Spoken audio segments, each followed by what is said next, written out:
Cypress Development Corp's flagship lithium project is located just east of Albemarle's Silver Peak mine in the heart of Clayton Valley, Nevada. A 12-hole exploration drill program for lithium-enriched claystone on Cypress's 100% controlled properties is now underway. Cypress Development Corp trades on the TSX Venture Exchange, symbol CYP, the Pink CYDVF, and on Frankfurt C1Z1. For more information, please visit our website, cypressdevelopmentcorp.com.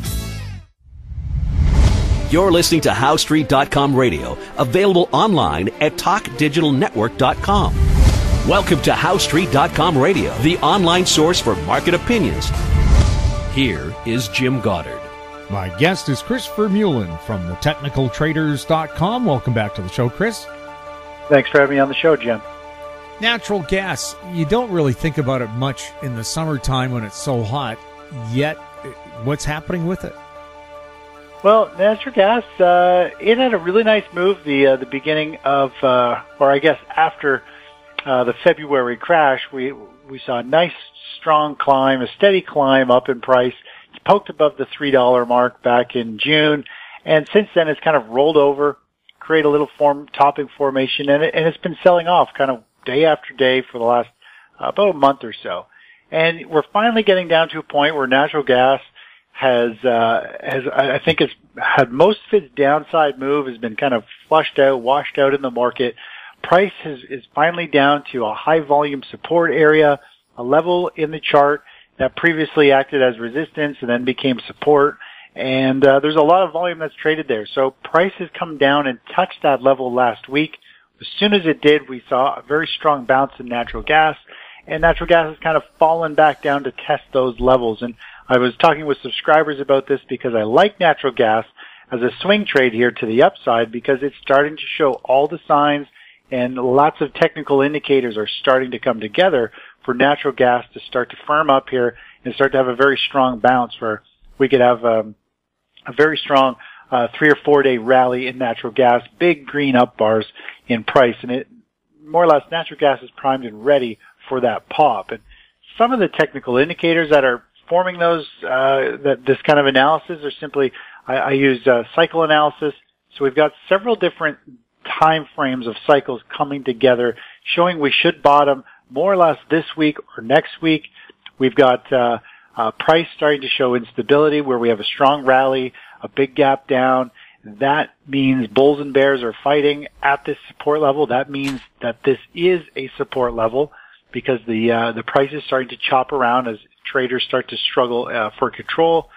And more or less, the price action, the way it's starting to fizzle out here, looks like we're going to have a nice, strong rally. So I like natural gas here as a nice swing trade to the upside for potentially a few weeks.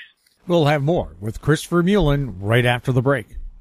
Avon Resources Limited is a gold exploration company with significant projects in British Columbia, Saskatchewan, and the Yukon. Trading on the TSX Venture Exchange, symbol ABN, and the pink symbol ABN-AF. Surrounded by world-class gold deposits and mines, Avon's 23,000 hectares Forest Kerr Gold Project is located in the heart of the Golden Triangle in northwestern BC. For more information, visit us at avonresources.com.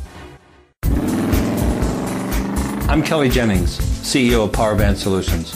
Powerband is a cloud-based provider of auction, inventory, and finance solutions that make buying, selling, and financing vehicles more efficient. Powerband Solutions trades on the TSX Venture Exchange symbol PBX and on the OTCQB symbol PWWPF and on Frankfurt symbol 1ZV. For more information, please visit us at powerbandsolutions.com. Welcome back. We're speaking with Chris Vermeulen. Chris, what do you think is going to happen in the crude oil market? Well, crude oil, it's been a pretty wild ride the last several weeks here. We had a huge drop in price, consolidated for a couple of days, had the second leg down, and since then we've had a bunch of green bars, but the price is really struggling. Even though sellers continue to control the price, every day buyers seem to step back in and drive the price back up. But the price we're seeing in crude oil is actually similar to what we're seeing in natural gas, where price is sold down to a technical support level. It is more or less, it was oversold. It had a technical bounce last week, and now it's fizzled back down to these levels with a big price gap. So we're getting these big drops in pops in the market. We've got cycle lows coming into place for natural gas, for crude oil. And more or less next week, I see next week or the following week, a nice bottoming formation start to form here in crude oil, much like we saw back in June. I think it could carve out a nice kind of bottom, maybe a double bottom formation, whatever formation it forms here.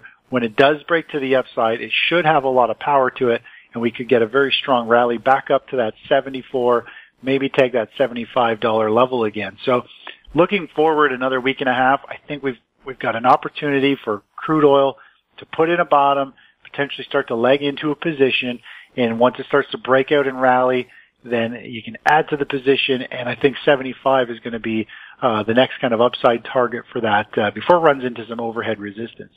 How low do you think it'll go before you see this bounce back? I think we could see it dip down to the 65, maybe dip down to the $64 per barrel area. Based on kind of the current volatility, I think 65 is a pretty easy target for it to hit. It could hit it any day, really. It's only one big down day away from touching that level. And then the market usually is going to chop around and have some type of washout intraday low, meaning the next day after a big drop, usually we see traders and investors who hear about it in the nightly news. They get home from work. They all place their orders to get out of oil, get out of energy stocks, whatever. So the next morning, the following day, you see continued selling as everyone kind of dumps their shares in panic. And by the end of the day, the market or the commodity ends up closing very strong on this session. So that's what we're looking for, is a big drop down to 65 area for some type of washout intraday low and a strong recovery into the close. That's usually the sign that we're getting a reversal, and we could start to see this rally take place back up to that 75 area. We'll have more with Chris Vermeulen right after this. I'm Brian Fowler, president of Blind Creek Resources Limited, listed on the TSX Venture Exchange, ticker symbol BCK. Blind Creek is focused in the Yukon, Northwest Territories, and British Columbia. The company's key property is the Blend Project, one of the largest undeveloped lead zinc silver deposits in Western Canada, plus plans to advance the recently acquired, fully permitted historic engineer gold mine in the Atlan District of Northwestern BC. Check us out at blindcreekresources.com. Don't miss out. Stay informed. Receive the HowStreet.com weekly recap with thought-provoking podcasts, radio, and articles delivered to your inbox. Sign up for the HowStreet.com weekly recap on our homepage at HowStreet.com. Welcome back. We're speaking with Chris Vermeulen. Chris, what's happening with precious metals right now? Yeah, well, as I think most traders or precious metals investors know, they've been under pressure for quite some time here. Gold and silver continue to kind of just slowly grind lower. They're kind of having that slow kind of bleed out, whereas we're not seeing investors or traders panic out of the sector. We're not seeing that at all. There is no panic selling. There really isn't high volume selling at all. All it is simply investors giving up on the asset class, saying, I'm sick and tired of gold closing, every week a little bit lower, never finding a bottom, and I'm moving on to something better. And that's where we are. It's very similar. We've seen this happen in gold before, where it just kind of fades out of favor for quite some time. And, we're getting very close here to a significant low, but I mean, investors are just slowly moving out of this sector, and that's what creates a bottom, is you need people to give up on it, move out, it gets undervalued, becomes a bargain buying point, which gold is starting to look very much so like that, and we should see a bottom take place. But the only kicker is with precious metals is that the US dollar has been very strong, and it is still very strong. With, when you look at the weekly chart pattern on the dollar index, it has got the potential, and it is showing all the signs that it wants to move higher and that it's going to break out above 95 and close above there. And we could see the dollar rally all the way up to 100. And I think it could happen really quick. Within 5 or 6 weeks, it could hit that level. And if gold breaks out, which it almost did in the last week here, we're going to see precious metals, I think, have a much bigger washout, and it's going to be one of those big ugly months on the candlestick bars, where it's going to be a big red bar straight down, and it's going to really flush and cleanse out the precious metals market. It could be an incredible buying opportunity for precious metals. So that's the only thing. Gold and silver in miners are still holding up. They're above long-term support zones. But if the dollar breaks here, we're going to see a huge drop in precious metals, which is going to lead to an incredible opportunity. The problem is you don't want to be left holding the precious metals when the dollar breaks and rallies. So we trimmed off a position in silver miners this week, or last week actually.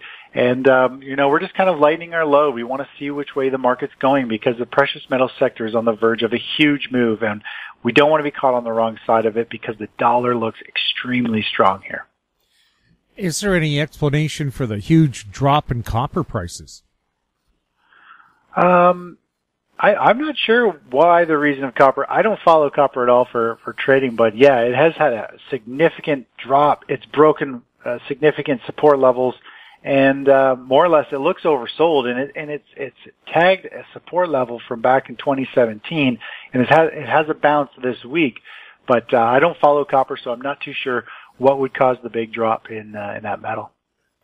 Chris, what other sectors should we keep an eagle eye on right now? Yeah, well, one sector that I really like is the financial sector. It's been out of favor. It's been kind of drifting sideways in a fairly wide trading range since March. And, we've had really strong earnings with the banks over the last couple of weeks here. And the short-term chart of the daily chart of the financial sector, XLF, showing all the signs of big buying, strong upward momentum, and it's very close to breaking out of a multi-month basing formation, very similar to what we saw back in the energy sector stocks earlier this year. This type of pattern can lead to a very strong rally, and I think we could see the financial sector rally up and test the recent highs that we saw back in January. We just need to see it break a little bit higher, which I think it will do. Earnings season is coming, and I think it's really gonna boast some strong gains for that sector. Some manufacturers in the U.S. have complained that tariffs have really cut into their profit margin. Do you see more companies, as these tariffs remain in place, complaining about that? Oh, for sure. I think there's going to be, I think the tariffs are going to create a huge ripple in profits and jack up prices for end users. And I think it's a terrible thing. There's going to be a lot of companies struggling going forward, and maybe they won't struggle so much, but they're going to have to jack up their prices to compensate for the increased cost of production or materials coming across. So it is a major issue. It creates a big shift in pricing. Who's going to take the first kind of loss, or is it going to get swiftly passed on to the end user for the finished product? So it is a big problem, and it's definitely going to impact companies. Chris, anything else you think we should be keeping an eye on right now? I think we kind of covered the main points. I think the big key here is to tread lightly in the precious metal sector until there's confirmation of a rally and a breakout, or if the dollar breaks out, you do not want to be in precious metals. If anything, you want to be short the precious metal sector. And, I like natural gas for it to start to put a bottom in. Any day here, I think we could see a nice pop in natural gas, and I think it's got an upward bias for a few weeks. So those are the two kind of plays that I really like right now. Chris, thank you so much for chatting with us. Always a pleasure, Jim. Thanks for having me on the show. My guest has been Chris Vermeulen from thetechnicaltraders.com. If you have any questions for Chris or any of our other guests, you can send them to info@housestreet.com. I'm Jim Goddard. Thanks for listening. Comments made on HowStreet.com radio are an expression of opinion only and should not be construed in any matter whatsoever as recommendations to buy or sell any financial instrument at any time. Available online at TalkDigitalNetwork.com. HowStreet.com radio is a production of HowStreet Media Incorporated.